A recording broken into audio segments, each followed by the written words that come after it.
This is BBC One on Christmas Day. Now at 3 o'clock, His Majesty, the King.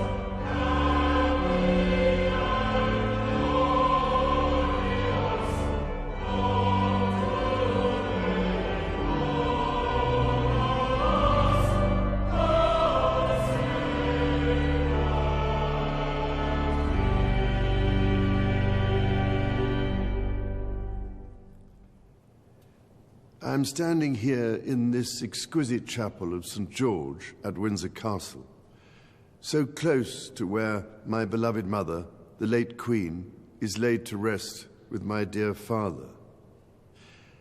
I am reminded of the deeply touching letters, cards, and messages which so many of you have sent my wife and myself, and I cannot thank you enough for the love and sympathy you have shown our whole family. Christmas is a particularly poignant time for all of us who have lost loved ones. We feel their absence at every familiar turn of the season and remember them in each cherished tradition. In the much-loved carol, O Little Town of Bethlehem, we sing of how in thy dark street shineth the everlasting light. My mother's belief in the power of that light was an essential part of her faith in God, but also her faith in people, and it is one which I share with my whole heart.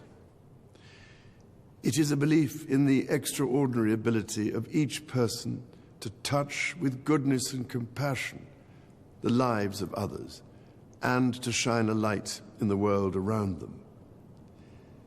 This is the essence of our community and the very foundation of our society. We see it in the selfless dedication of our armed forces and emergency services, who work tirelessly to keep us all safe, and who perform so magnificently as we mourn the passing of our late Queen. We see it in our health and social care professionals, our teachers, and indeed all those working in public service, whose skill and commitment are at the heart of our communities. And at this time of great anxiety and hardship, be it for those around the world facing conflict, famine, or natural disaster, or for those at home finding ways to pay their bills and keep their families fed and warm, we see it in the humanity of people throughout our nations and the Commonwealth who so readily respond to the plight of others. I particularly want to pay tribute to all those wonderfully kind people who so generously give food or donations, or that most precious commodity of all, their time, to support those around them in greatest need, together with the many charitable organizations which do such extraordinary work in the most difficult circumstances. Our churches, synagogues, mosques, temples, and gurdwaras have once again united in feeding the hungry, providing love and support throughout the year. Such heartfelt solidarity is the most inspiring expression of loving our neighbour as ourselves. The Prince and Princess of Wales recently visited Wales, shining a light on practical examples of this community spirit. Some years ago, I was able to fulfill a lifelong wish to visit Bethlehem and the Church of the Nativity. There I went down into the chapel of the manger and stood in silent reverence by the silver star that is inlaid on the floor and marks the place of our Lord Jesus Christ's birth. It meant more to me than I can possibly express to stand on that spot where, as the Bible tells us, the light that has come into the world was born. While Christmas is, of course, a Christian celebration, the power of light overcoming darkness is celebrated across the boundaries of faith and belief. So whatever faith you have or whether you have none, it is in this life-giving light and with the true humility that lies in our service to others that I believe we can find hope for the future. Let us therefore celebrate it together and cherish it always. With all my heart, I wish each of you a Christmas of peace, happiness, and everlasting light.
A very Merry Christmas from